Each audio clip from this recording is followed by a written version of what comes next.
Hello everyone, this side Srishti Tyagi. Welcome and welcome back to Srishti Science classes. So in today's class we are going to study about the chapter carbon and its compound. तो चलिए start करते हैं।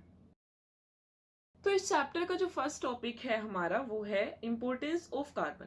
Carbon की हम importance पढ़ेंगे कि आखिर carbon में क्या क्या इंपॉर्टेंट चीजें हैं, कि हमें कार्बन क्यों पढ़ना है।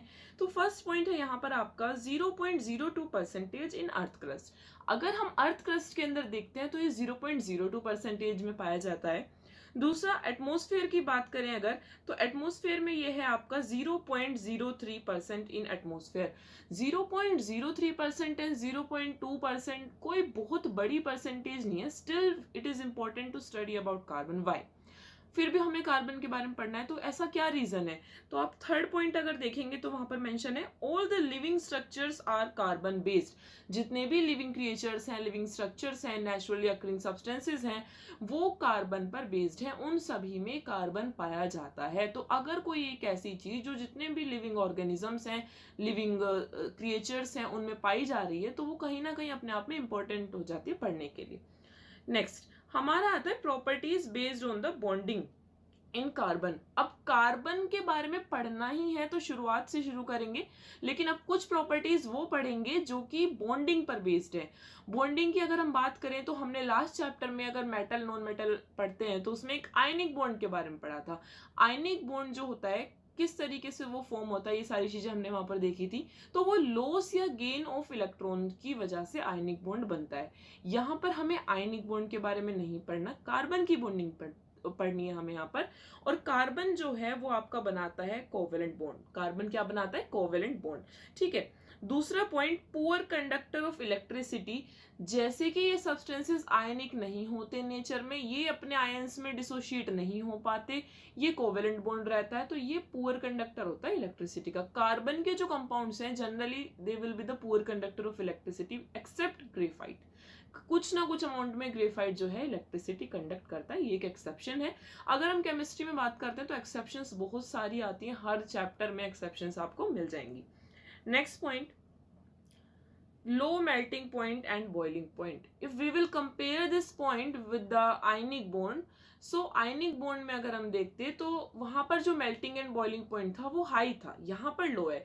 मेल्टिंग एंड बॉइलिंग पॉइंट हमेशा रिलेटेड रहता है फोर्सेज ऑफ अट्रैक्शन से, कि वो जो कंपाउंड है उसके मॉलिक्यूल्स के बीच में किस तरीके की फोर्स है। तो यहाँ पर देखिए लिखा है weaker molecular force of attraction. It means ionic compounds में तो ज्यादा होती थी फोर्स ऑफ अट्रैक्शन। वो फोर्स ऑफ अट्रैक्शन इतनी ज्यादा थी कि उसको तोड़ने के लिए हमें ज्यादा ताकत की जरूरत थी, ज्यादा एनर्जी की जरूरत थी।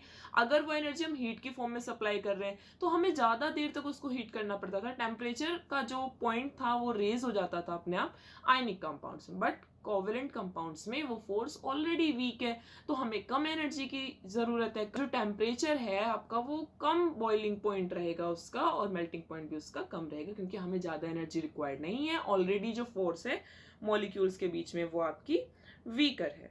ठीक है, ये हो गया। आगे नेक्स्ट देखते हैं इसमें हम, यहाँ पर हम पढ़ेंगे इलेक्ट्रॉनिक कॉन्फ़िगरेशन के बारे में कार्बन की। तो अगर इलेक्ट्रॉनिक कॉन्फ़िगरेशन देखें, कार्बन का एटॉमिक नंबर होता है हमारा 6, और इलेक्ट्रॉन किस तरीके से डिस्ट्रीब्यूट होंगे, फर्स्ट शेल में 2 electrons and outer most shell में बचे हुए 4 इलेक्ट्रॉन। ठीक है, ये जो स्ट्रक्चर है आपका बॉन्डिंग शो करता है कार्बन की, बीच में कार्बन है और ये 4 बॉन्ड बना रहा है विद द अदर एटम्स। ठीक, तो इस वजह से कार्बन क्या हो गया हमारा? टेट्रावेलेंट। टेट्रावेलेंट मतलब कि कार्बन 4 बॉन्ड बना सकता है। Tetra means 4 and valent means the valency. Now there are 2 points, it does not form cation और एनायन। कार्बन कैटायन या एनायन नहीं बनाता है। क्यों नहीं बनाता? उसका एक रीजन है कि अगर कार्बन कैटायन बना रहा है, कैटायन का मतलब क्या है कि इलेक्ट्रॉन लूज करना। ठीक है, लूज करेगा तो पॉजिटिव चार्ज आ जाएगा, इट मीन्स वो कैटायन बन जाएगा C4+, क्योंकि उसके आउटर मोस्ट शेल में 4 इलेक्ट्रॉन है। कोई भी एलिमेंट है, कोई भी एटम है, वो स्टेबल बनना चाहता है। अब स्टेबल या तो वो 4 इलेक्ट्रॉन रिमूव करके बन सकता है कैटायन बना के, या फिर गेन करके बन सकता है। 8 उसकी कॉन्फ़िगरेशन हो जाएगी, और वो क्या कहलाएगा उस समय पे? एनायन। तो अगर C4+ है आपका कैटायन, अब क्या होगा जब 4 इलेक्ट्रॉन रिमूव हो गए तो सिर्फ 2 इलेक्ट्रॉन बचे कार्बन के पास, और प्रोटॉन तो ऑलरेडी 6 थे। तो 6 प्रोटॉन के साथ 2 इलेक्ट्रॉन न्यूक्लियस के लिए जो स्टेबिलिटी है वो डिस्टर्ब कर देगा, वो एग्जिस्ट नहीं कर पाएगा। Second reason is also same, अगर ये एनाइन बनाता है C4 minus, so there will be 10 electrons in total, 10 electrons in total, and it will be hard for the nucleus to hold 10 electrons with the 6 protons. So nucleus hold नहीं कर पाएगा, उसकी stability disturb होगी, जिसकी वजह से cation और anion नहीं बनाता. अब कैटायन एनायन नहीं बनाता, इसका मतलब लॉस या गेन ऑफ इलेक्ट्रॉन इसके अंदर नहीं होता, तो आयनिक बॉन्ड नहीं बनता. आयनिक बॉन्ड नहीं बनता तो कौन सा बॉन्ड बनता है? कार्बन सोचता है कि ठीक है मैं कैटायन नहीं बना रहा, एनायन नहीं बनाता, कार्बन ने एक नया रास्ता निकाला, कार्बन करेगा शेयरिंग ऑफ इलेक्ट्रॉन. ठीक है, कि जितने की कार्बन को जरूरत है वो भी सेटिस्फाई हो जाए, और अगर किसी और एलिमेंट जिसके साथ वो शेयर करना चाहता है उसकी जो रिक्वायरमेंट है वो भी सेटिस्फाई हो जाए, और इसी शेयरिंग ऑफ इलेक्ट्रॉन को हम बोलते हैं कोवेलेंट बॉन्ड. तो कार्बन कौन सा बॉन्ड बनाता है? Covalent bond. अब यहाँ पर हम कोवेलेंट बॉन्ड को अच्छे से समझेंगे, टाइप्स देखेंगे. पहले हमने एक चीज जो याद रखनी है कोवेलेंट बॉन्ड के बारे में, वो क्या है? Sharing of electron. ना लॉस होगा इलेक्ट्रॉन का, ना ही गेन होगा, शेयरिंग होगी. ठीक है, कोवेलेंट बॉन्ड हमारे 3 टाइप के हैं जो हमें पढ़ने, single, double and triple. 3 type के, single bond, double bond and triple bond. तो एग्जांपल देखते हैं, जैसे हाइड्रोजन है. इस एग्जांपल को बहुत अच्छे से समझना, समझ आ जाएगा कि हाइड्रोजन है, हाइड्रोजन का एटॉमिक नंबर 1, एक ही शेल रहेगी उसमें, एक ही इलेक्ट्रॉन रहेगा के शेल में. ठीक है, जब एटॉमिक नंबर ही 1 है तो एक ही इलेक्ट्रॉन है. अब जब एक इलेक्ट्रॉन है तो वो कैसे, हाइड्रोजन का मॉलिक्यूल जो बनता है वो कोवेलेंट बॉन्ड से बनता है. कैसे? ये एक हाइड्रोजन थी विद 1 इलेक्ट्रॉन, यहाँ पर हमने क्रॉस से इलेक्ट्रॉन को रिप्रेजेंट किया है. दूसरी हाइड्रोजन में एक क्रॉस लगा हुआ है, एक इलेक्ट्रॉन है इसकी विशेल में. अब स्टेबल कब बनेगा? हर कोई स्टेबल बनना चाहेगा, ये ध्यान रखनी है दूसरी चीज आपको. ठीक है, शेयरिंग से होगा कोवेलेंट बॉन्ड, और हर कोई जो एलिमेंट है वो स्टेबल बनना चाहेगा. दोनों को एक एक मिल जाए तो स्टेबल हो जाएंगे, और दोनों को एक एक की रिक्वायरमेंट है. So they will do mutual sharing of electron. कैसे? एक हाइड्रोजन के पास एक था, दूसरे के पास एक था, तो एटॉमिक ऑर्बिटल्स की ओवरलैपिंग हो गई, और यहाँ पर जो 2 इलेक्ट्रॉन है वो दोनों ही हाइड्रोजन को मिल गए. तो यहाँ पर आपका बन गया हाइड्रोजन के बीच में बॉन्ड. ठीक है, तो सिंगल कोवेलेंट बॉन्ड होगा क्योंकि 2 इलेक्ट्रॉन एक बॉन्ड शेयर करते हैं. अगर मैं बात करूं, एक इलेक्ट्रॉन यहाँ है, एक इलेक्ट्रॉन यहाँ है, so they will share 1 bond, 1 single bond. ठीक, सिंगल बॉन्ड समझ में आया. दूसरा देखते हैं डबल बॉन्ड. डबल बॉन्ड का जो एग्जांपल है उसमें हम ऑक्सीजन कंसीडर करेंगे. अभी जो मैंने आपको बातें बताई कि आपको क्या क्या चीजें ध्यान रखनी है, वो क्या क्या थी कोवेलेंट बॉन्ड में. एक चीज थी आपको शेयरिंग ऑफ इलेक्ट्रॉन. क्या याद रखना है आपको? Sharing of electron. दूसरी चीज आपको यहाँ पे क्या याद रखनी थी? अगर इलेक्ट्रॉन को रिप्रेजेंट करा था क्रॉस से, दूसरा आपको यहाँ पर ध्यान रखना है वैलेंस इलेक्ट्रॉन. ठीक है, वैलेंस इलेक्ट्रॉन. हम यहाँ पर जो रिप्रेजेंट करेंगे, जो डॉट स्ट्रक्चर या फिर क्रॉस से हम रिप्रेजेंट करें, वहां पर हम वैलेंस इलेक्ट्रॉन लेंगे. ठीक, कैसे? ऑक्सीजन का अगर है तो ऑक्सीजन का जो एटॉमिक नंबर होता है वो होता है हमारा 8. इलेक्ट्रॉन्स कैसे डिस्ट्रीब्यूट होंगे? 2,6. तो वैलेंस शेल में कितने इलेक्ट्रॉन है? 6 इलेक्ट्रॉन है. अब इन 6 को स्टेबल बनने के लिए कितने की जरूरत है? 2 की जरूरत है. तो 2 से अगर वो 2 इलेक्ट्रॉन गेन कर लेता है, शेयर कर लेता है, तो उससे उसकी जो कॉन्फ़िगरेशन है वो स्टेबल हो जाएगी. ठीक है, तो तीसरी चीज आपको क्या याद रखनी है? Stable electronic configuration. ठीक है, ये चीजें आपको याद रखनी है तो आपके लिए इजी हो जाएगा समझना. अब ऑक्सीजन के 6 इलेक्ट्रॉन वैलेंस शेल के इलेक्ट्रॉन्स को रिप्रेजेंट करते हैं. यहाँ देखिए 1, 2, 3, 4, 5, 6, ये सिर्फ एक ऑक्सीजन के हैं. ठीक है, दूसरी ऑक्सीजन के आप ऊपर भी देख सकते हैं 1, 2, 3, 4, 5, 6. दोनों को 2-2 इलेक्ट्रॉन्स की जरूरत है. तो क्या होगा कि 6 तो इस ऑक्सीजन के एक साथ पहले से ही थे. अब ये क्या करेगा, यहाँ पर ओवरलैपिंग हो जाएगी और दोनों ही 2-2 इलेक्ट्रॉन शेयर कर लेंगे. कि इसके यहाँ तक थे, ये देखिए जो मैंने लाइन ड्रॉ करी है, आप वीडियो में देख पा रहे होंगे, यहाँ तक एक ऑक्सीजन के पहले थे, इसमें ऑर्बिटल को ओवरलैप किया, 2 और मिल गए, तो 8 कॉन्फ़िगरेशन स्टेबल हो गई. सिमिलरली फॉर दिस, सो यहाँ पर 4 इलेक्ट्रॉन है. जब 2 इलेक्ट्रॉन मिलके एक बॉन्ड बनाते हैं तो 4 इलेक्ट्रॉन मिलके कितने बॉन्ड बनाएंगे? 2 बॉन्ड बनाएंगे. जैसे एक electron, 2 electron, 1 bond, again 2 electrons, double bond. ठीक है, तो ये एग्जांपल हो गया डबल बॉन्ड का. Now we will see another example for triple bond.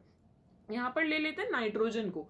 Nitrogen कैसे? नाइट्रोजन की अगर हम बात करें नाइट्रोजन के लिए, तो नाइट्रोजन का जो एटॉमिक नंबर होता है वो कितना होता है? 7 होता है. 7 को कैसे डिस्ट्रीब्यूट करेंगे आप? 2,5. आउटर मोस्ट शेल में कितने इलेक्ट्रॉन? 5. स्टेबल बनने के लिए या तो 2 बनना चाहिए या 8 बनना चाहिए. तो इसके लिए क्या इजी हो जाएगा कि इसे 3 इलेक्ट्रॉन्स और चाहिए. ठीक है, +3 हम करेंगे तो इसकी कॉन्फ़िगरेशन आ जाएगी 8 पे। तो पहले वैलेंस शेल में जो है, जो लास्ट शेल में इलेक्ट्रॉन्स है, उसको हम लिखते हैं यहाँ पे नाइट्रोजन के लिए। ये देखिए 1 2 3 4 5, 1 2 3 4 5, 5 5 हमने लिख लिए। दोनों को 3 3 की जरूरत है 8 बनने के लिए। तो अगेन क्या होगा कि मैं लाइन ड्रॉ कर रही हूँ, इस तरफ एक नाइट्रोजन के थे, इस तरफ दूसरी के, एटॉमिक ओवरलैपिंग हो गई, 3 3 दोनों ने शेयर कर लिए। Now there total electrons in the overlapping are 6 electrons आ रहे हैं, तो 2 इलेक्ट्रॉन मिलके एक बॉन्ड बनाते हैं। तो 6 इलेक्ट्रॉन मिलके कितने बॉन्ड बनाएंगे? 3, 1 2 3। ठीक है, तो नाइट्रोजन बनाता है आपका ट्रिपल बॉन्ड। आई होप ये आपको समझ आ गया होगा। एक नेक्स्ट एग्जांपल देखते हैं कार्बन का यहाँ पर हम। Our next example is CH4। अब CH4 क्या होता है? मीथेन हम इसको बोलते हैं। कार्बन के साथ 4 हाइड्रोजन जुड़े हुए हैं, इसको हम मीथेन बोलते हैं।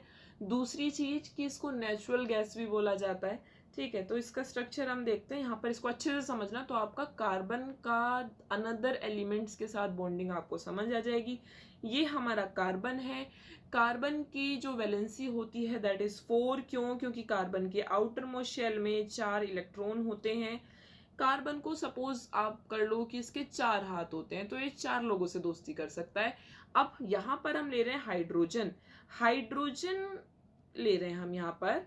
अब हाइड्रोजन की वैलेंस शेल एक ही शेल मानी जाएगी, एक ही इलेक्ट्रॉन है, तो उसमें एक इलेक्ट्रॉन रहता है। एक हाइड्रोजन को अपना जो कॉन्फ़िगरेशन है उसको स्टेबल करने के लिए कितने की जरूरत है? 1 की जरूरत है। और कार्बन को कितने की जरूरत है? 4 उसके पास ऑलरेडी है। तो स्टेबल करने के लिए, जिससे कि उसकी कॉन्फ़िगरेशन स्टेबल हो जाए, तो वो भी स्टेबल हो जाएगा। ठीक है, तो उसको भी 4 की जरूरत है 8 बनाने के लिए। अब क्या होगा ये देखिए, पहले हाइड्रोजन को सेटिस्फाई करते हैं। हाइड्रोजन के पास 2 आ गए, कार्बन के साथ शेयरिंग कर ली। ठीक है, इसके पास भी 2 आ गए, अगेन इसके पास भी 2, इसके पास भी 2। तो हमारी सारी हाइड्रोजन सेटिस्फाई हो गई। Now it is the turn off carbon. Carbon को भी हम स्टेबल कॉन्फ़िगरेशन देंगे। कैसे? ये देखिए, कार्बन के अपने 4 थे और जो बाकी के थे इसने हाइड्रोजन के साथ शेयर कर लिए। तो ये आपका स्ट्रक्चर बन गया CH4 का, मीथेन का। आई होप आपको अच्छे से समझ आ गया होगा। फिर भी कोई डाउट रहता है you can ask in the comment section. And इसके आगे के जो टॉपिक्स हैं वो हम नेक्स्ट वीडियो में पढ़ेंगे। So that's all for today. Thank you so much.